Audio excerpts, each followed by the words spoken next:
నేటి మంచి మాట, ఈ లోక ఆశల కన్నా నీ ఆత్మరక్షణ నీకు అవసరం. ఈ లోక జీవిత ఆశలను గుండె నిండా నింపుకొని అవే శాశ్వతం అని నమ్మకండి. ఈ లోక జీవితం కన్నా మించిన జీవితం కోసం తపించండి.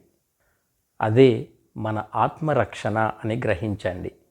ఆత్మరక్షణ శాశ్వతం.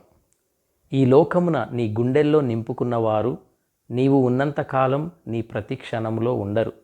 కానీ నీ ఆత్మరక్షణకై నీ గుండెల్లో ఆశలను నింపుకొని ఆ ఆశలను నెరవేర్చుకోవడానికి ప్రయత్నించు. అప్పుడు నీవు గతించిన తర్వాత నీ శరీరము నశించిపోయినను నీ ఆత్మ రక్షింపబడుతుంది. నిత్యానందములో మహిమ శరీరముతో నీ ఆత్మ నిత్యము ఆనందిస్తూ ఉంటుంది. ఈ జీవితం వద్దు అనుకోమని మంచి మాట చెప్పటం లేదు. ఈ లోక ఆశల కొరకు ఈ లోకములో కొట్టుమిట్టాడుతూ ఈ లోక ప్రేమలో కూరుకొని పోకు.